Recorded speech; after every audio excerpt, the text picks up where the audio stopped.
US supreme court ట్రంప్కి ఏమైనా order ఇచ్చిందంటే నువ్వు ఇంతవరకు వేసిన టారిఫ్స్ అన్నీ వర్తించవు, రెగ్యులర్ ఓల్డ్ టారిఫ్స్ మాత్రమే ఉంటాయి అని ఫస్ట్ చెప్పింది. అది కాక మెయిన్ ఇంపార్టెంట్ థింగ్, ఇంతవరకు ఎక్సెస్గా ఎంత వసూలు చేసావో అంత రీపే చేయమని ఆర్డర్ వేసింది. ఇది ట్రంప్కి నచ్చలేదు. దీని గురించి మళ్ళీ I think Friday night 10 o'clock ఒక మీటింగ్ ప్రెస్ మీట్ పెట్టి చెప్పాడు. యూఎస్ సుప్రీంకోర్టుని ఇండైరెక్ట్గా తిడుతూ నేను అదేం పట్టించుకోను, ఇప్పటి నుంచి అన్ని దేశాలకు 10% టారిఫ్ వేస్తానని చెప్పాడు. సో 10 o'clock వరకు 10 o'clock మీటింగ్లో 10% మాత్రమే టారిఫ్ వేస్తానని చెప్పాడు. మనకు ఆల్రెడీ ఇండియాకు 15% టారిఫ్ నడుస్తుంది. ఓకే, సారీ 15 కాదు 18% టారిఫ్. సో 18 ఇప్పుడు 10% వచ్చేవారు 20% టారిఫ్ వేస్తాను అందరికీ అనేవారికి గిఫ్ట్ నిఫ్టీ అనేది ఒకటి ఉంటుంది. మీరు సర్చ్ చేసుకోండి గిఫ్ట్ నిఫ్టీ అంటే ఏంటి. ఇది నిఫ్టీకి చాలా రిలేటబుల్.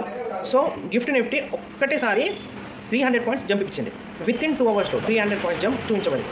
సో అందరూ మీన్స్ ఇక నుంచి మనకి నిఫ్టీకి బుల్ రన్ స్టార్ట్ అయింది అని చాలామంది కామెంట్స్ చేస్తూ చాలామంది అనుకుంటున్నారు. మార్కెట్లో అది నడుస్తుంది. యాక్చువల్గా ఒక్కొక్క న్యూస్ దాని తర్వాత ఒక్కొక్క చిన్న పాయింట్స్ ఉన్నాయి, అవి మీకు కూడా చెప్పేస్తాను. లిటరల్లీ 6:30 అక్కడ అంటే 1:30 అరౌండ్ మళ్ళీ ప్రెస్ మీట్ పెట్టి ఈ టారిఫ్ని 10% కాదు 15% చేస్తాను అని మళ్ళీ అనౌన్స్మెంట్ చేశాడు. సో ఇండియానే కాకుండా వరల్డ్ వైడ్గా అందరికీ నేను 15% టారిఫ్ కంపల్సరీ చేస్తాను అని అన్నాడు. సో ఇక్కడ మాట్లాడుకోవాల్సిన లాజిక్ ఒకటి ఉంది. ఆల్రెడీ బుల్ రన్ ఎంత మనం ఆల్రెడీ 18% అని ఆల్రెడీ మార్కెట్ ఫిక్స్ అయ్యి బుల్ రన్ స్టార్ట్ చేసింది. ఓకే, కాకపోతే ఇప్పుడు 15% తక్కువ కదా. సో 15% అంటే ఇంకా 3% తక్కువైంది కదా అని అనుకుంటాను. కాదు, అందులో ఒక పెద్ద ప్రాబ్లం ఏముంది అంటే టారిఫ్ ఈజ్ 15%. ఓకే, టారిఫ్తో పాటు MTF 3% ట్యాక్స్ అనేది సపరేట్గా ఉంటుంది. సో 15 + 3 = 18%. అంటే ఇంతకుముందు మనకి ఎంత ట్యాక్స్ ఉండేదో సేమ్ ట్యాక్స్ మళ్ళీ ఇండియాకి అదే ట్యాక్స్ వస్తుంది. సో టారిఫ్ ఈజ్ మనకి ఏమాత్రం వర్తించదు.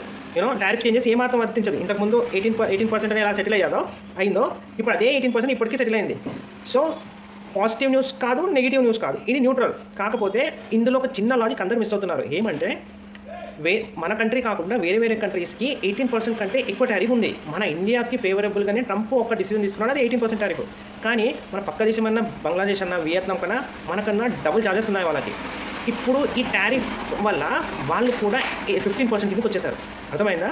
సో ఇప్పుడు మనకి పక్క ఉన్న దేశాలకు కూడా సేమ్ టారిఫ్ అవ్వడం వల్ల ఇది మనకి ఒక విధంగా నెగిటివ్గా వర్క్ చేస్తుంది. పాజిటివ్ కాదు, నెగిటివ్గానే వర్క్ చేస్తుంది. అందుకోసం మండే గ్యాప్ పైన కొద్దిగా ఆగండి. నాకు తెలిసి మండే అన్సర్టెనిటీనే మెయింటైన్ అవుతుంది. ఎందుకంటే ఏది ఫిక్స్ కాలేదు, ట్రేడర్స్కి అందరూ అటు ఇటుగా ఉన్నారు. సో ప్లీజ్ మండే ఒక్కటి యాజ్ ఎ ప్రొఫెషనల్ ట్రేడర్గా చెప్తున్నా, ఎక్స్పీరియన్స్తో చెప్తున్నాను, మండే ఒక్కటి అవాయిడ్ చేయండి.